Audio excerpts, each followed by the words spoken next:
Municípios começam a receber novas doses da vacina Coronavac. Remessas chegaram nos últimos dias e vão ser aplicadas em quem estava com a segunda dose atrasada. Na capital, pessoas com idade entre 18 e 33 anos e que têm alguma comorbidade estão sendo imunizadas. A prisão de um homem suspeito de estupro e de divulgação de fotos pornográficas sem a permissão das vítimas. Com ele, a polícia encontrou imagens até de menores. Caso Lorenza de Pinho. Investigação aponta que corpo da mulher de promotor chegou ao IML quase sem sangue. O monitor da violência mostra que, apesar da lotação nos presídios do estado, a Covid matou mais agentes penitenciários do que presos. Você vai ver também a manhã complicada no trânsito da capital. Vários acidentes foram registrados no anel rodoviário.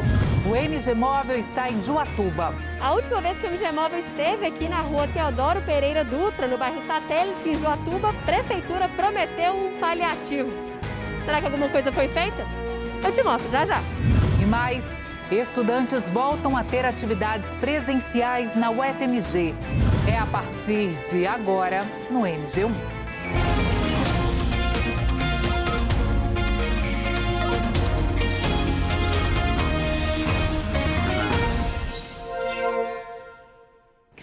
Olá, boa tarde de segunda-feira para você, excelente semana. Começou hoje em Belo Horizonte a vacinação contra a Covid-19 das pessoas com idade a partir de 18 anos com comorbidade. Mas lembrando que todos precisam ter feito o cadastro até o dia 3 de maio. A Flávia Cristine está em frente a um dos postos de vacinação. A gente conversa com ela para saber como que está o movimento, Flávia, nesse início de semana, nessa segunda-feira, para esse novo público. Boa tarde para você. Boa tarde, Aline. Boa tarde para quem nos acompanha. Olha, movimentado, tá? Tem fila, sim. Aqui é a Rua Cristina, no bairro São Pedro. Essa aqui é a entrada para quem é contemplado neste público e vem receber a dose da vacina. Olha, é preciso trazer documentos que comprovem essa condição, viu? De acordo com a prefeitura, podem ser laudos, declarações, prescrições médicas ou relatórios médicos que descrevam a doença que a pessoa tem, a condição de saúde, e isso tem que ser emitido, olha, no máximo 12 meses. Tem que ser mais recente, não pode ser algo muito antigo, não. Então é preciso apresentar esses laudos. As pessoas que estão aqui, elas já se cadastraram até o dia 3 de maio, que foi a primeira leva chamada para esse público. Mas o cadastro, ele já não faz a conferência, ele só faz uma sondagem para a prefeitura ter ideia de quantas pessoas vão precisar da vacina. A comprovação mesmo, ela acontece aqui, tem que trazer na hora que procurar um posto de saúde. Tem algumas recomendações também que são importantes. A pessoa não pode ter tido Covid com início nos sintomas nos últimos 30 dias e também não pode tomar a vacina se recebeu qualquer outro imunizante por outra doença, como o da gripe, por exemplo, num período menor que 14 dias. É preciso seguir essas orientações para que a vacinação aconteça de uma forma tranquila. E é um pedido da prefeitura também para que os laudos apresentados facilitem aqui a triagem para que quem receba a vacina realmente tenha direito e faça jus a esse direito. A gente vai continuar acompanhando a movimentação por aqui, Aline, nesse primeiro dia de abertura para essa faixa etária dentro do grupo de comorbidades. Volto com você. Me chamou a atenção um comunicado aí na porta, Flávia, falando que não tem Coronavac aí, né? Pois é, Belo Horizonte recebeu uma nova remessa de vacinas da Coronavac, o suficiente para aplicar a segunda dose em idosos de 65 e 66 anos. Essa aplicação já começa amanhã. São pessoas que estão com o esquema vacinal atrasado desde o início do mês. A cada entrega de doses para o estado, chega a esperança para muita gente que está com a vacinação incompleta. Quem vive essa expectativa é o casal Gildanete e Antônio. No posto sempre está faltando a vacina. Eu já estou ficando até meio desesperado se isso vai chegar a realizar. Infelizmente, nós estamos atrasados, não sabemos se vamos ser imunizados depois com esse atraso todo. E a gente está preocupado, revoltado, ansioso e não tomamos a vacina da gripe justamente por esperar essa Coronavac aí, que não aparece nunca. Em Minas, mais de 370 mil pessoas estão com a segunda dose da Coronavac atrasada. Na segunda-feira, o estado recebeu 101.600 doses. Ao todo, em maio, Minas recebeu 440 mil doses do imunizante. A quantidade é suficiente para colocar essa parte da vacinação em dia. Desde o fim de semana, o governo vem distribuindo as vacinas recebidas às 28 regionais. Hoje de manhã, o vai e vem de caminhões e vans na rede de frio no bairro Gameleira era intenso. Os imunizantes saíram com destino a 19 unidades do estado. Depois que chega nas regionais, cada município é responsável por buscar as vacinas e organizar a vacinação. Por causa dessa logística, boa parte da população que aguarda a segunda dose deve receber a vacina a partir de amanhã. Especialistas em saúde pública afirmam que Minas, com mais de 800 municípios, tem mesmo uma logística de distribuição mais complexa, mas criticam a demora. Lucas Bifano diz que o problema se deve à falta de um plano de ação. As vacinas adquiridas pelo Ministério agora estão sendo mais retidas e sendo distribuídas de formas mais adequadas, o que deveria ter sido feito de imediato, mas cada município tem seu perfil diferenciado. Então foi feita uma estratégia específica não funcional da primeira vez. O que deve ser feito é uma padronização brasileira de forma correta, assertiva e eficaz para que não ocorra um desperdício de insumos tão valioso, que vai prevenir a vida e vai fazer com que os princípios básicos do SUS sejam realizados com sucesso. A capital recebeu 65.200 doses da Coronavac. Amanhã serão vacinados com a segunda dose os idosos com 66 anos. Na quarta-feira que vem, então na próxima quarta-feira, na verdade, quem tem 65 anos. A Prefeitura informou que depois de concluir o esquema vacinal dos idosos desse público, será avaliado o estoque e, sendo suficiente, será aberta a vacinação da segunda dose para idosos, então, de 64 anos e trabalhadores da saúde com idade entre 49 e 43 anos. Vamos saber como está a situação da Covid-19 aqui em Minas Gerais? Por isso, eu convoco aqui o Sérgio Marques. Oi, Sérgio, boa tarde para você. E Aline, boa segunda, boa semana para você, boa tarde para todo mundo que está nos acompanhando. E aí, Aline, o boletim de hoje de manhã do governo do estado nos mostrou que Minas está começando a semana, pessoal, com esse cenário aqui. De ontem para hoje, ou seja, nas últimas 24 horas, foram 49 novos registros de óbitos pela doença aqui no estado, levando o total de mortos a 37.557. Também de ontem para hoje, 2.125 novos casos registrados e o total de infectados subiu para 1.465.668.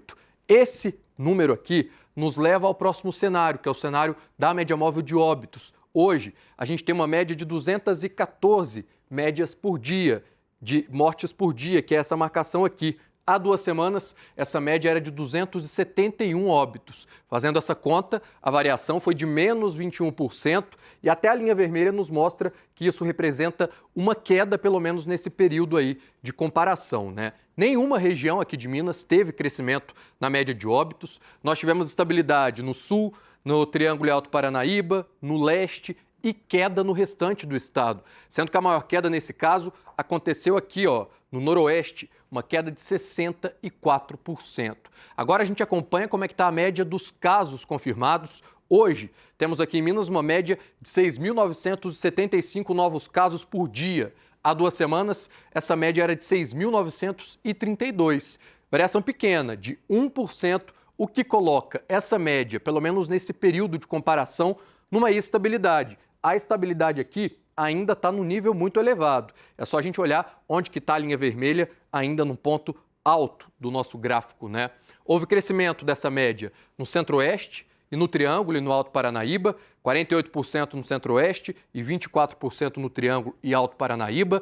Estabilidade no Norte, região Central, no Sul e na Zona da Mata e 3 regiões com queda na média aí de casos, sendo que a maior queda aconteceu aqui no Nordeste, foi uma queda de 24% pelos números exatos, né?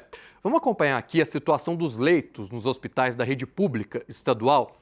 Começo sempre com os leitos clínicos, né? Hoje são 21.359 espalhados aí pelo estado, uma ocupação geral de 76%. E relembro que desse total aqui, a ocupação com pacientes com Covid ou com suspeita é de 20%. Significa que desse número são 4.339 leitos usados para atender Covid. Desço aqui agora para as unidades de tratamento intensivo. As UTIs pelo SUS aqui em Minas são 4.833 leitos, a ocupação está em 82%, é aquela ocupação geral, né? Quando a gente faz o recorte para Covid, desse número aqui, nós temos 2.532 leitos de UTI para tratar Covid aqui no estado. Nesse caso, 80% é a ocupação. E mesmo com essa ocupação abaixo de 100%, ainda tem fila de espera, ainda tem gente que está aguardando para conseguir internação num leito de UTI. Esse daqui é um dado da Secretaria Estadual de Saúde que mostra que são 191 pacientes nessa fila aqui em Minas Gerais. Encerro com o vacinômetro, as doses aplicadas até o momento aqui do estado. Esse número ele está relativamente bem maior do que a gente mostrou na sexta-feira, né? Tivemos aí uma atualização, o que coloca o total de vacinados aqui em Minas em 4.104.018. Claro, com a primeira dose, a gente teve um avanço nesse fim de semana, nesse número aqui. Temos a cobertura, por enquanto, em 19,27% da em relação aí à população de todo o estado. Lembrando que todos esses dados estão lá no G1, é o g1.com.br/mg. Se preferir, para ficar mais fácil, tem esse código QR Code aqui na nossa tela, Aline. É só escanear com o seu celular que ele leva para o G1. E queremos seguir avançando, né, na vacinação. Muito obrigada, Sérgio. Até mais. Até já. Segundo a Polícia Civil, o médico Josemar Henringer realizou procedimentos cirúrgicos que aumentou o risco de morte em mais de 4 vezes no caso da paciente Edisa Jesus Solone. O médico foi indiciado na sexta-feira. Enquanto o caso não tem um desfecho, a família da vítima pede por justiça. As fotos mostram uma jovem com a vida toda pela frente, mas que aos 20 anos morreu depois de uma cirurgia estética.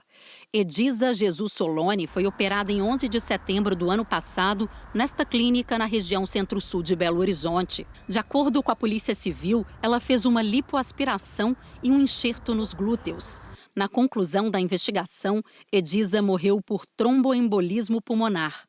Segundo a polícia, não havia médico na clínica quando ela começou a passar mal. O médico Josemar Fernandes Heringer foi indiciado por homicídio doloso. A polícia entendeu que ele não é especialista em cirurgia plástica e que pela formação dele não poderia ter feito alguns procedimentos. Por isso, assumiu o risco da morte. Além disso, a estrutura da clínica não era adequada e houve demora para transferir a vítima, o que agravou o quadro de saúde. O inquérito foi encaminhado para o Ministério Público, que é responsável por denunciar ou não o médico. A família de Edisa Solone cobra uma resposta e disse que houve omissão de socorro. A reportagem identificou outra mulher que foi operada pelo médico. Ela conta que Josemar sugeriu os procedimentos cirúrgicos com uma conversa que mexeu com a autoestima dela. O médico também facilitou as condições de pagamento. Entrou em questões de valores, eu falei que eu não tinha condições. Ele falou, não, a gente tem como fazer, parcelar, você dá uma entrada, parcela e tudo, faz um cheque, você pode arrumar uma avalista. Um exame pré-operatório apontou uma infecção urinária e a própria clínica indicou a medicação. Após a cirurgia, a mulher começou a passar mal e foi internada no hospital particular. Eu procurei a clínica para fazer os retornos, só que quando eu cheguei, eu achei que fosse ser atendida por ele. Só que não. Quem veio me atender foi uma enfermeira. Começou a mexer com os pontos e tal, e eu sempre procurando, perguntando pelo médico. E todas as vezes que eu ia, ele não me atendia. Era sempre essa enfermeira. A assistência dele eu não tive nenhuma. A Clínica Belíssima informou que possui todos os alvarás e equipamentos para funcionamento como hospital, além de uma equipe treinada para os procedimentos cirúrgicos.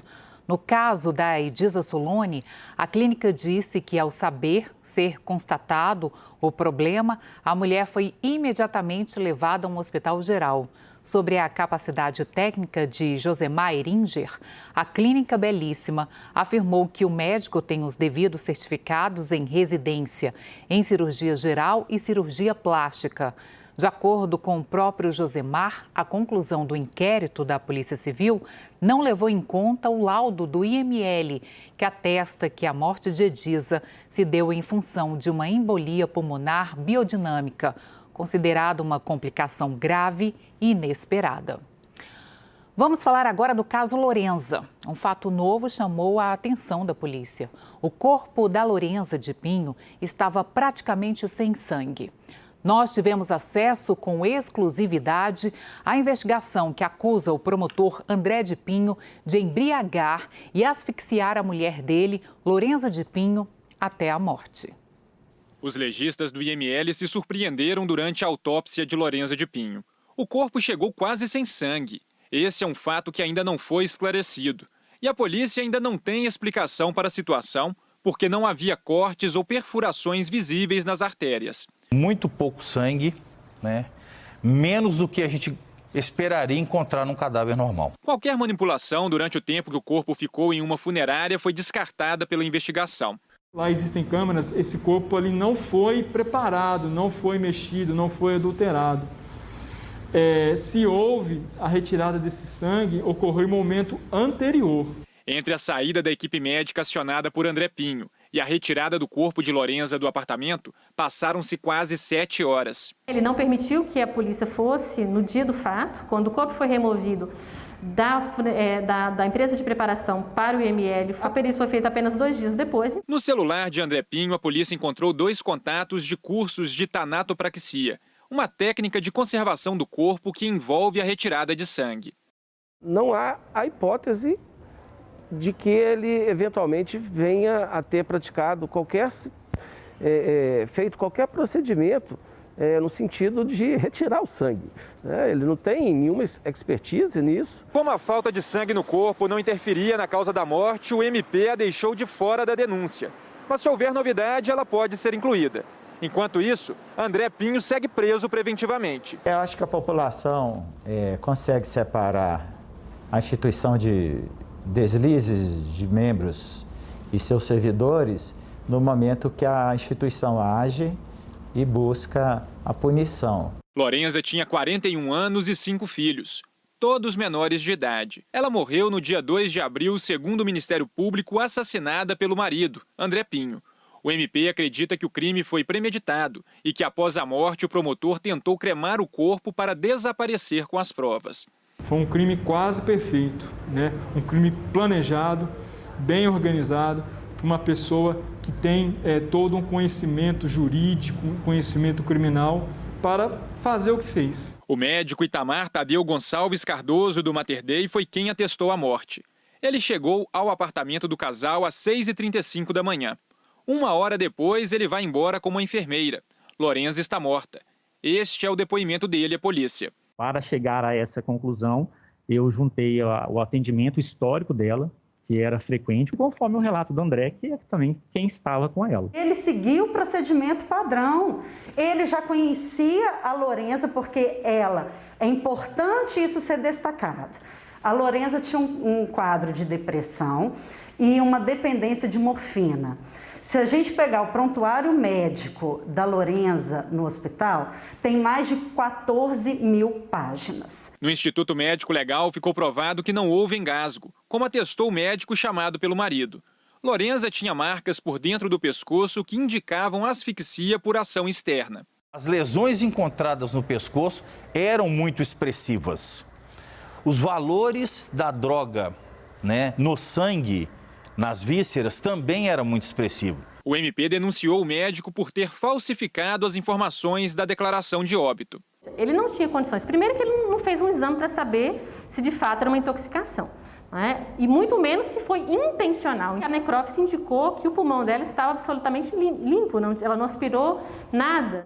2 dias depois da morte da mulher, André foi preso. Em depoimento, o promotor negou o crime. Por volta de 6 horas da manhã, eu escutei uma tosse. Chamei por ela ela não respondeu. Eu desci e chamei, não tive resposta. Com a luz acesa, eu vi que tinha uma garrafa de aguardente, ela estava praticamente cheia e quando eu a vi, ela estava rolada embaixo da cama e estava com mais da metade consumida. Lorenza tinha depressão diagnosticada havia 9 anos desde a morte da mãe e ia com frequência ao Hospital Mater Dei através de morfina. Dizia sentir dores que os exames nem sempre confirmavam. Os prontuários revelam que a equipe médica sabia que Lorenza era dependente de medicamentos. Mesmo assim, ela conseguia o que queria. André Luiz Garcia de Pinho estava afastado do Ministério Público de Minas desde abril de 2019. Ele recebeu 7 punições por faltar centenas de vezes ao trabalho sem justificativa e por ameaçar 2 mulheres com uma arma. O afastamento reduziu a renda da família, que já acumulava dívidas. E, segundo testemunhas ouvidas pela polícia, aumentou as crises no relacionamento. Estamos diante de um caso clássico de feminicídio. Então, o casal ele já vinha passando por problemas de relacionamento há algum tempo. Ele esperava que, de fato, ela viesse a falecer por essa conjunção de remédios e álcool.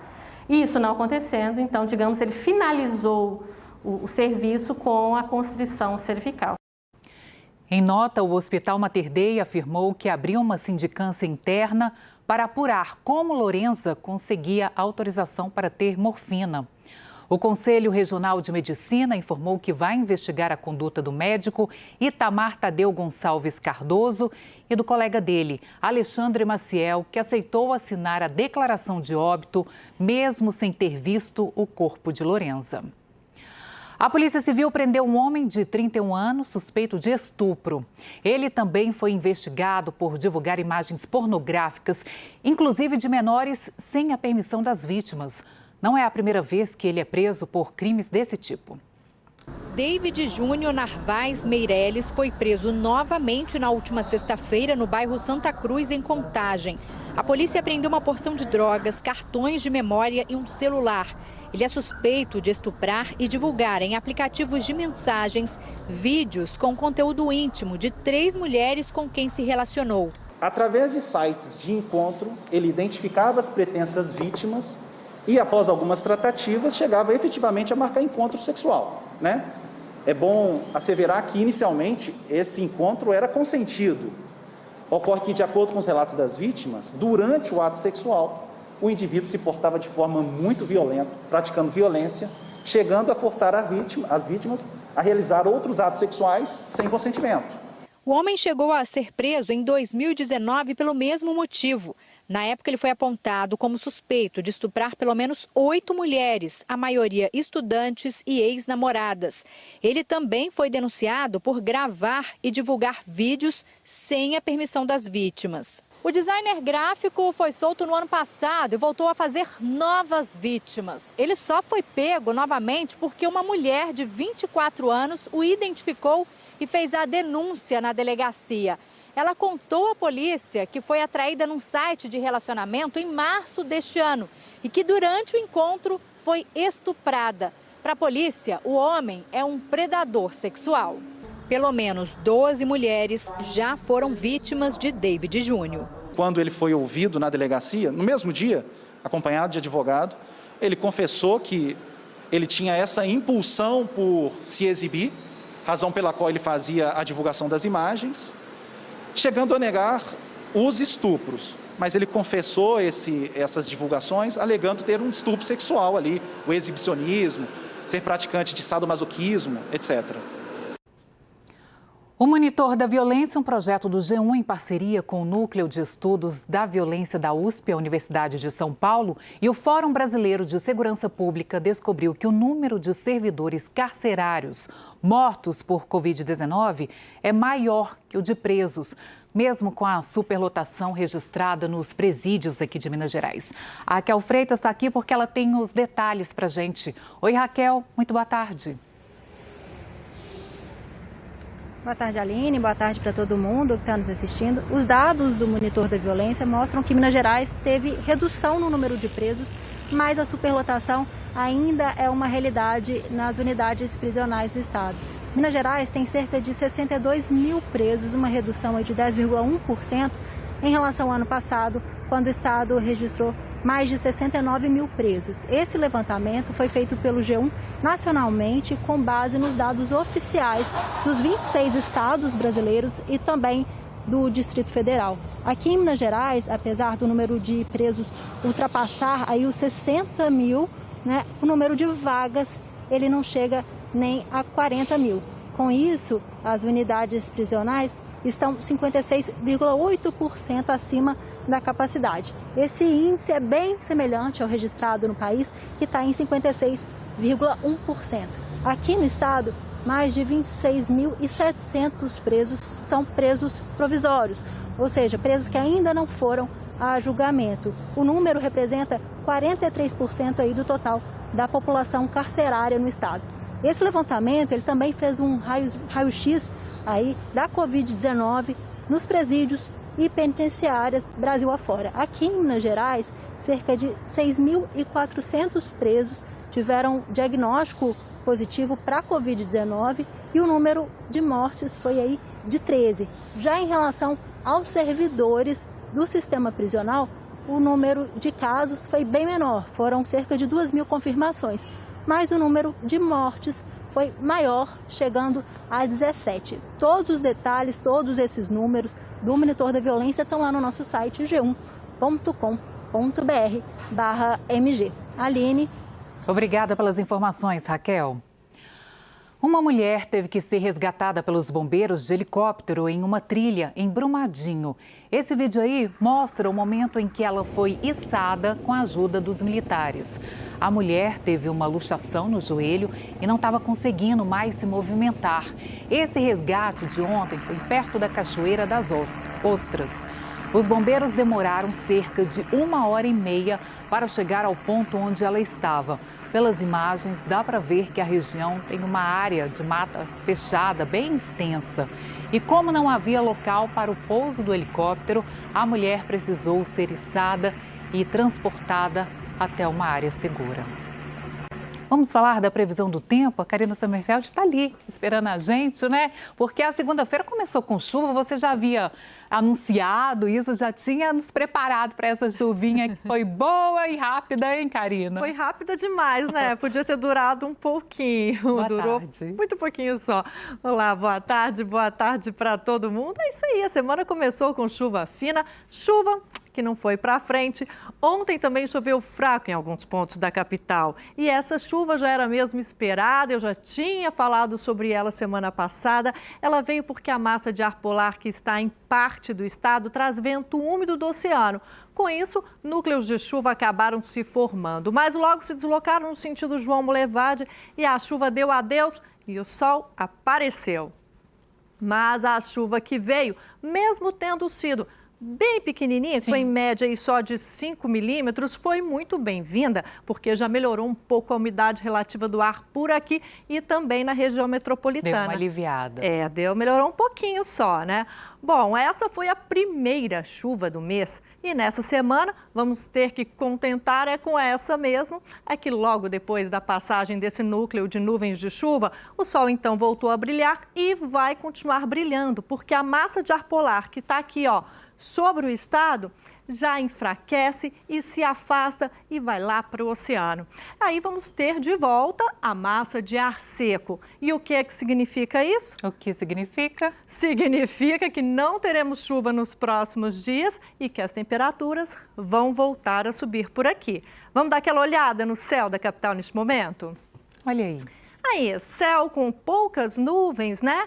Mas olha só, a temperatura não subiu muito, neste momento de 24 graus na capital, portanto está bem fresquinho e essa temperatura deve permanecer amena. Então o tempo agora deve ficar assim seco, né? Não teremos então chuva, você está adiantando aí para os próximos dias. É bem isso mesmo, não há previsão de chegada de novas frentes frias nessa semana, o que vamos ter é sol entre nuvens e aqui a gente já está vendo isso, ó.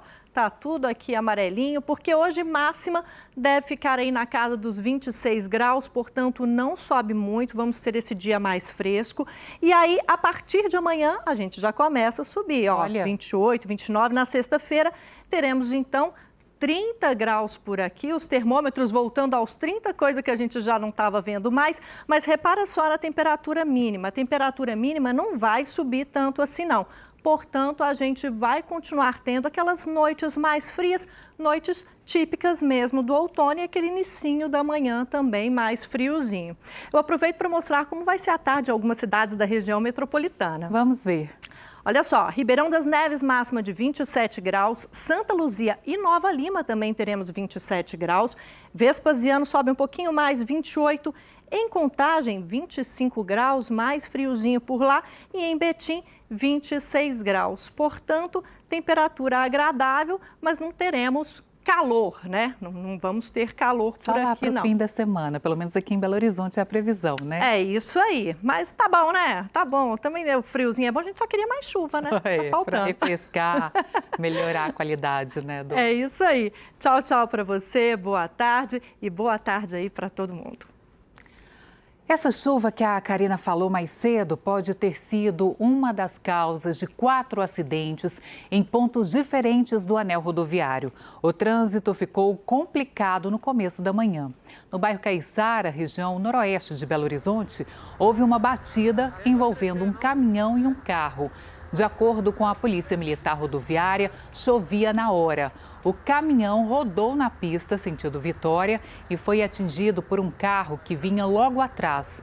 O motorista do carro teve ferimentos leves. Em um local próximo, na altura do bairro Jardim Montanhês, uma carreta bateu na traseira de um carro que ficou prensado no canteiro de proteção do anel rodoviário sentido Vitória. O carro ficou destruído, mas ninguém se feriu. O motorista da carreta fugiu do local. No bairro São Gabriel, região nordeste de Belo Horizonte, um carro capotou na pista sentido Rio de Janeiro. Em pouco tempo, o veículo foi removido e o trânsito liberado. Na região da Pampulha, no bairro Universitário, um carro bateu em um poste que ficou caído sobre a pista. Outros veículos passaram no local e cortaram os pneus com o material do poste. Oficiais dos bombeiros precisaram interditar a pista para a remoção do poste e a limpeza do local.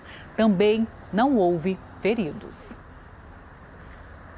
Agora a gente vai até o anel rodoviário aqui em BH, onde está o Vladimir Vilaça, para atualizar então a situação do trânsito para você, né, para a gente aqui no início dessa tarde de segunda-feira, de uma manhã de muitos acidentes. E agora? O trânsito está tranquilo, normal por aí, Vlad? Boa tarde. Oi, Aline, boa tarde para você, boa tarde para todo mundo. Aqui nesse trecho do anel rodoviário, onde estou, né, no bairro São Francisco, movimento intenso de carros aqui neste trecho, mas a gente apurou com a Polícia Militar Rodoviária, não tem nenhum acidente registrado, né, nesses últimos minutos, nesse fim da manhã. Foi só no início da manhã que a gente mostrou, inclusive, vários acidentes em vários trechos do anel rodoviário. A gente lembra que a orientação da Polícia Militar Rodoviária, da Polícia Rodoviária Federal, é que toda vez que chove, os motoristas devem reduzir um pouco a velocidade, não ir no limite da via. Por exemplo, se o trecho for de 80 km por hora, trafegar bem abaixo desse limite para o caso de uma freagem abrupta, você conseguir parar o carro, inclusive em trechos de afunilamento, como é aqui no bairro São Francisco, né? Tem um viaduto ali na frente. Olha lá, os carros vão afunilando, tem que fazer uma freagem mais rápida e se tiver uma velocidade alta e a pista estiver molhada, não consegue parar a tempo e isso vai gerando esses acidentes aqui ao longo do anel rodoviário. Olha como é que fica parado, sempre aqui, qualquer hora do dia, né? Bom, falando em acidente, teve um outro acidente registrado nessa manhã, mas não foi aqui no anel rodoviário, não. Foi na BR-381, em Nova União, que fica na Grande BH. Nós temos imagens, inclusive, desse acidente aí. Esse acidente envolveu um carro capotou lá na BR-381 e nesse capotamento uma mulher de 43 anos foi arremessada. O helicóptero dos bombeiros ajudou nesse resgate, a mulher foi levada em estado grave com vários cortes no rosto para o Hospital de Pronto-Socorro João 23. A pista no sentido Belo Horizonte chegou a ser interditada por um período, mas a gente apurou com a Polícia Rodoviária Federal e ela já foi liberada desde as 11h40 da manhã, então aquele trecho já está liberado para todos os motoristas. Aline. Obrigada, Vladimir. Vou falar agora de um outro acidente também. Olha só, a distração com o celular causou um capotamento ontem em Santa Luzia. A batida foi registrada por câmeras de segurança de uma casa. O carro descia a rua Bom Pastor quando bateu em outro veículo que estava estacionado. Com o impacto, o carro então capotou e o veículo atingido foi parar em cima da calçada. O acidente foi no bairro São Benedito. Ninguém se feriu. De acordo com a Polícia Militar, o motorista, que não apresentava sinais de embriaguez, disse que se distraiu quando ouviu o celular tocar. O homem, que não teve o nome divulgado, disse ainda que não atendeu a ligação.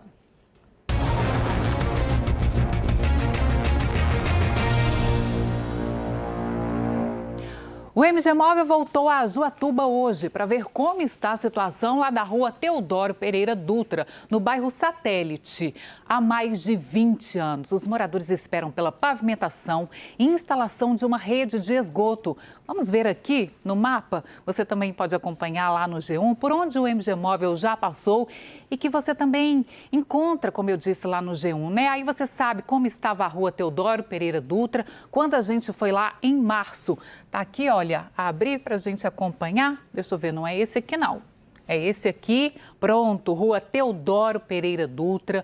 A nossa primeira vez lá foi no dia 18 de março deste ano. E aí a prefeitura, ela disse, naquela ocasião, que providenciaria paliativos, mas obra definitiva só depois da conclusão da rede de esgoto. A Copasa disse na época que estava elaborando então um projeto, né, mas que as obras só seriam iniciadas em 2021, lá no ano que vem. Mas a Gabriele Lanza voltou lá hoje e conta pra gente o que ela encontrou. Um paliativo que não é um paliativo. Foi assim que os moradores aqui da rua Teodoro Pereira Dutra, no bairro Satélite, em Juatuba, descreveram o serviço que a prefeitura fez desde a última vez que o MG Móvel esteve aqui. Estou aqui com a Adriana, você estava me mostrando que foi exatamente aqui nesse ponto que o serviço parou, né? O que eles fizeram, Adriana? Não, eles começaram o paliativo na semana passada, né? Sabendo que vocês viriam hoje. Começaram simplesmente com 2 caminhões de terra a tampar um pouco os buracos daqui para lá. Tanto que daqui para cá eles nem terras passaram. Pode olhar em volta aqui, não passou trator, não passou nada. Ô Nicolas, como é que é para você aí brincar nessa rua desse jeito? É difícil, porque principalmente eu sou uma pessoa que gosta muito de brincar. E eu não gosto muito daqui porque eu sempre escorrego na bicicleta, eu sempre caio de uma hora para outra. E para que a criançada consiga brincar tranquila no meio da rua, os moradores estão pedindo providências há muito tempo. Tem só 20 anos, gente, que essa situação está desse jeito. É buraco para todo lado, no calor, uma poeirada e na chuva, pensa no barro, gente, que esse pessoal tem que enfrentar aqui. Agora está seco, a gente deu uma tapeada no buraco ali, comprei o pó de brita, comprei a pedra para a gente estar acabando de cobrir os buracos, mas na chuva é muito pior, isso aqui vira um barro só. Fora a iluminação pública, porque a nossa rua aqui, infelizmente, já está cheia de lâmpada apagada. A gente não tem um saneamento básico, né? Falta estrutura, a gente pede para a prefeitura fazer para a gente um asfalto, um calçamento, ou que seja uma compactação melhor da nossa rua.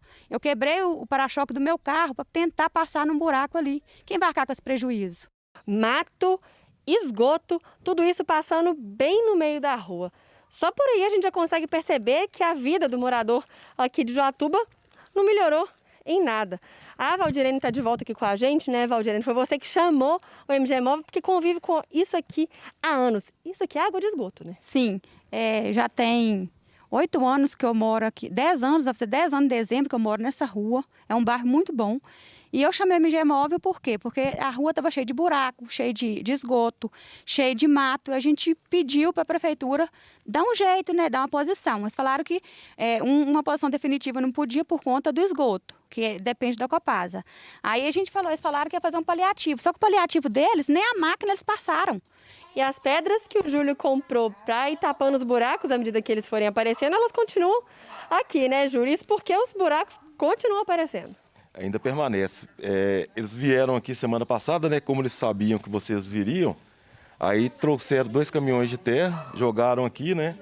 E espalharam a terra com a pá carregadeira, sendo que o necessário mesmo seria uma patrola, né? Para patrolar a terra e passar um rolo, né? Depois.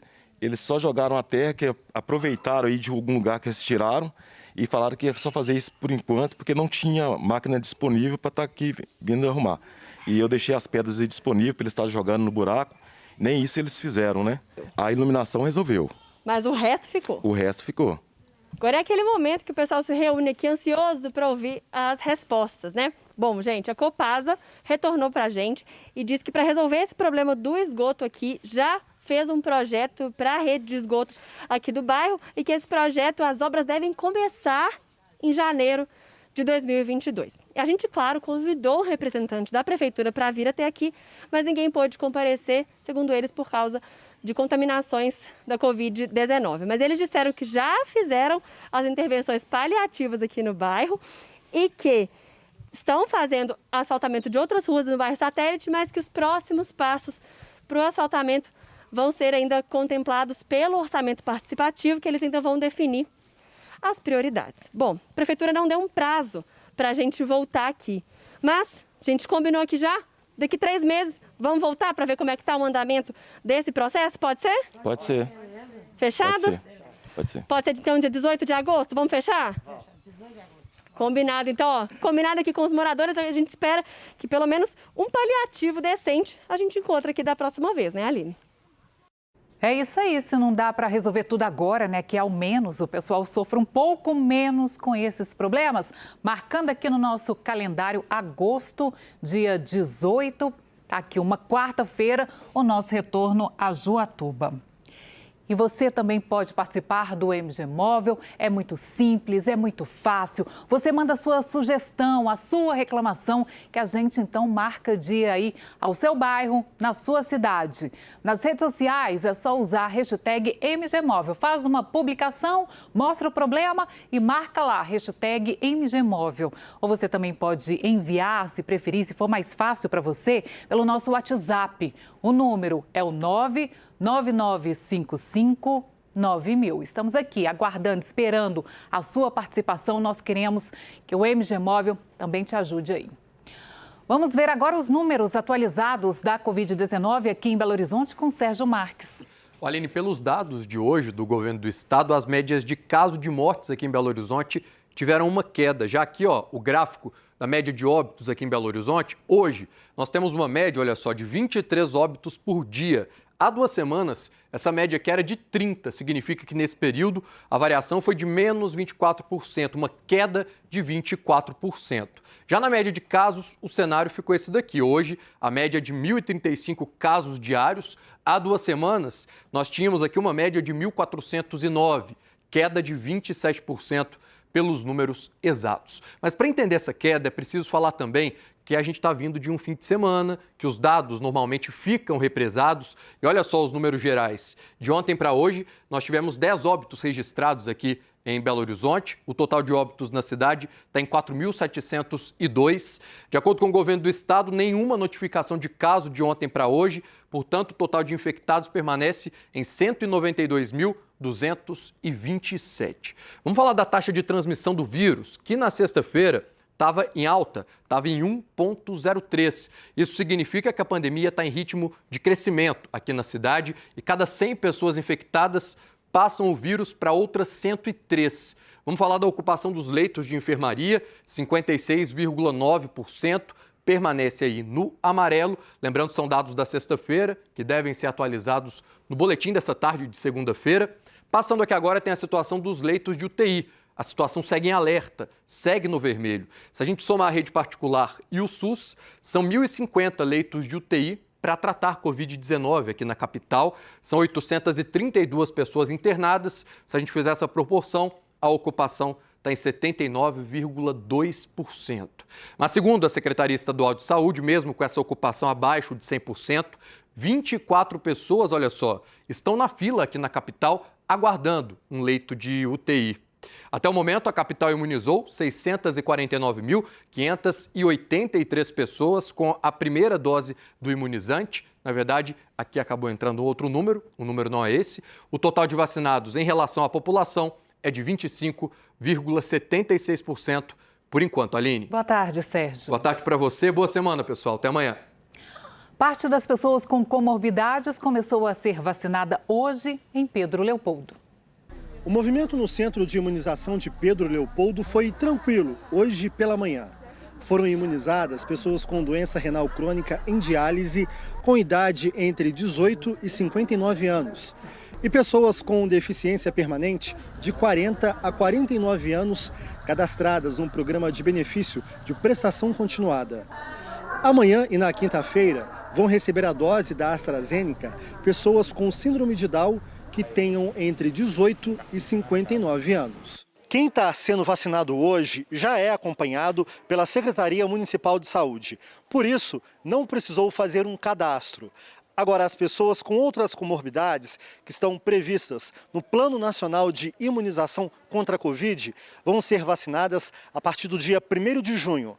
Nesse caso, o cadastro vai ser obrigatório. A Prefeitura informou que os formulários vão estar disponíveis ainda hoje. A partir do momento que esse cadastro for levantado, as unidades de saúde do município, de acordo com o cronograma de recebimento de vacinas, vai começar a fazer cronogramas semanais para poder atender esse público-alvo. Para ter direito a ser imunizado nesse grupo, a pessoa também tem que apresentar exames, receitas, relatórios médicos e prescrições emitidos até 12 meses antes da data que o cadastro foi feito. Os documentos precisam ser assinados por um profissional de saúde. Além disso, também tem que mostrar um documento de identidade com foto e um comprovante de endereço de Pedro Leopoldo. A Ilma trouxe tudo e saiu comemorando a primeira dose do filho de 51 anos que tem várias comorbidades. Eu estava muito aflita. Eu vim aqui hoje tirar até minha carteira e daí ele foi vacinado. Fico muito feliz, agradeço de coração a todos. A dona Maria de Fátima também está mais aliviada depois que a Kelly, que tem paralisia cerebral, recebeu a primeira dose do imunizante. É um pouco mais tranquilo, né? Vamos continuar com os cuidados. Vamos continuar. Máscara, álcool em gel, evitar sair, né? Pessoas com 60 anos ou mais que perderam a data da vacinação da primeira dose estão dentro das faixas etárias já vacinadas, podem procurar o Centro Municipal de Imunização. Pessoas com mais de 60 anos podem receber a vacina contra a gripe do SUS nas drogarias da rede Araújo, em Belo Horizonte, por causa de um convênio com a Prefeitura. O objetivo é evitar aglomerações nos postos de saúde, nesse momento, em que está sendo feita também a vacinação contra a gripe. Então vem cá, porque nós vamos voltar a falar com a Flávia Cristine. Flávia, qual é o horário da vacinação contra a gripe nesta rede de drogarias, por favor? Oi, Aline, olha, são 44 endereços em Belo Horizonte, a gente fala que é ao vivo da região Centro-Sul, bairro Sion, e de acordo com o que foi divulgado pela drogaria e pela prefeitura nesse convênio, a vacinação vai acontecer de segunda a sexta-feira, de 8 da manhã às 2 da tarde, no sábado termina um pouquinho mais cedo, termina ao meio-dia. A partir das 7 horas, vai ter a distribuição de senha. A gente conversou aqui, olha, com funcionários que disseram que teve procura sim, mas não tem fila, está tudo muito tranquilo. Perguntamos à Prefeitura também se o idoso pode se vacinar no centro de saúde.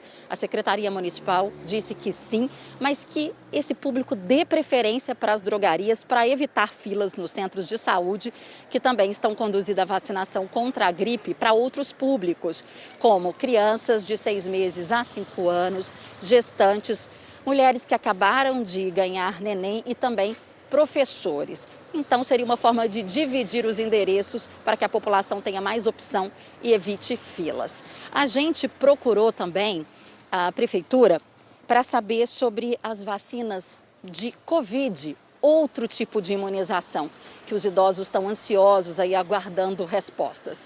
E a gente tem a informação que amanhã vão ser vacinados os idosos com 66 anos, é a segunda dose da Coronavac. Isso porque Belo Horizonte recebeu um quantitativo de 65.200 doses. Então, quarta-feira, idosos com 66 anos vão receber a sonhada segunda dose que estava aí em atraso. Na quarta-feira é a vez dos idosos com 65 anos. E o restante? A Prefeitura disse que vai ter que recalcular aí depois que esse público-alvo for vacinado, para ver se é possível ampliar para quem tem 64 anos de idade e também para os trabalhadores de saúde com idade entre 49 anos e 43. Lá no G1 tem as informações tanto sobre a vacina da gripe, que está sendo aplicada em convênio com drogarias para idosos, e também sobre a retomada da segunda dose para idosos com 66 anos aqui em Belo Horizonte. Aline, volto com você. Lembrando que quem vai receber aí a vacina, né, a segunda dose da vacina contra a Covid, aí tem que esperar um pouquinho, uns 15 dias, não é isso, Flávia, para receber então a vacina da gripe, né? E aí pode ir a uma drogaria para receber a imunização também. Vamos imunizar contra a Covid, contra a gripe, né? Muita saúde para todos. Obrigada pelas informações, Flávia. Ontem teve aglomeração durante um concurso público aqui na capital. Essa fila enorme aí que você vai ver, olha, era de candidatos a vagas no Hospital Odilon Beres. O concurso teve quase 38 mil inscritos e em um dos locais de prova, os candidatos reclamaram da falta de organização. Como a gente vê aí nas imagens, as pessoas estavam bem próximas umas das outras.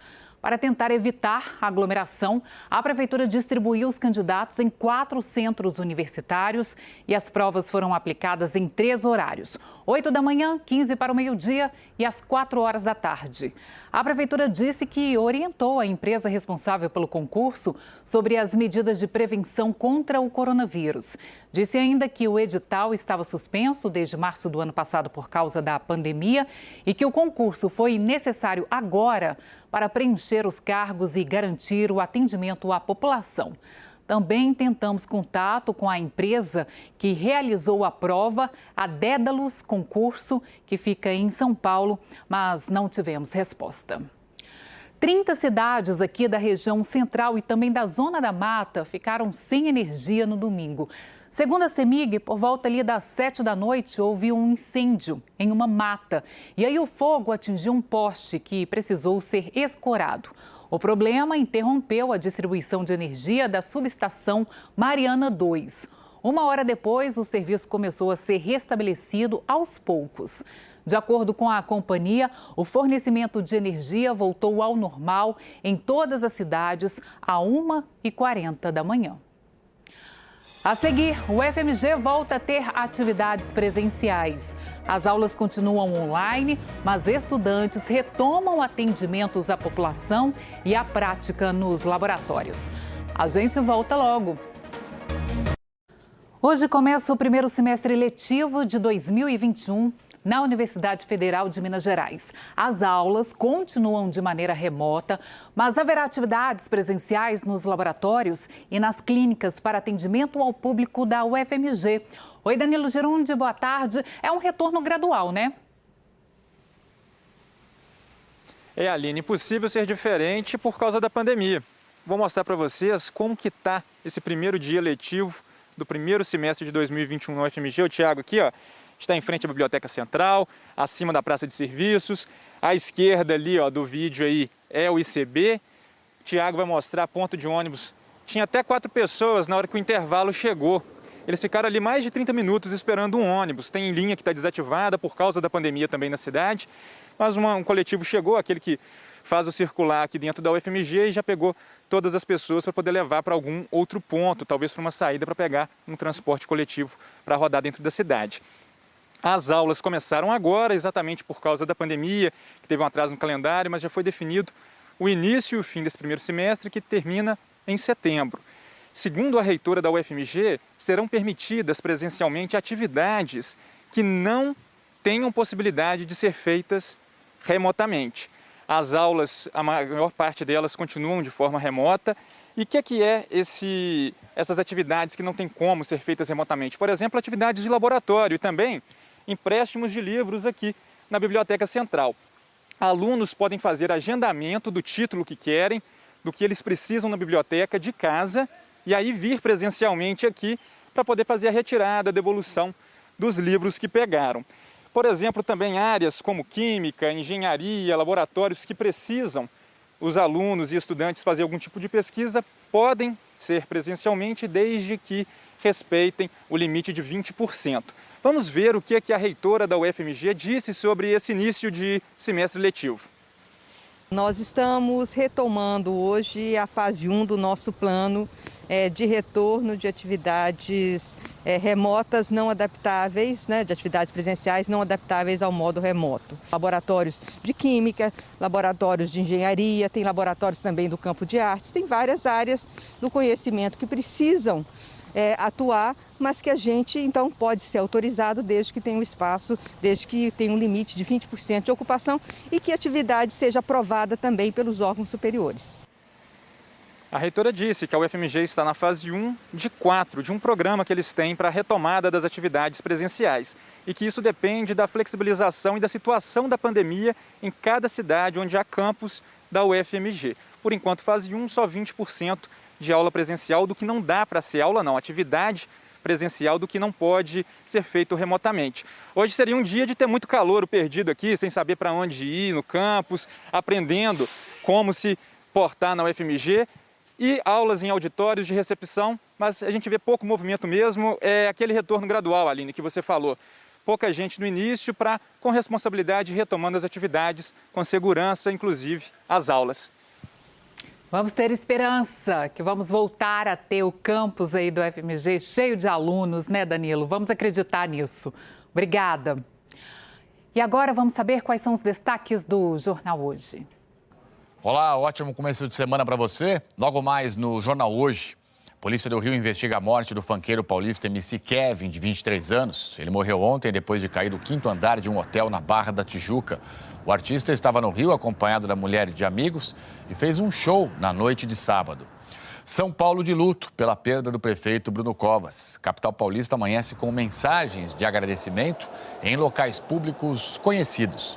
Bruno Covas morreu aos 41 anos depois de uma longa batalha contra o câncer. Saudade também no mundo dos palcos e da TV. Artistas, fãs e amigos prestam homenagens à atriz Eva Vilma. Ela morreu aos 87 anos também em decorrência de um câncer.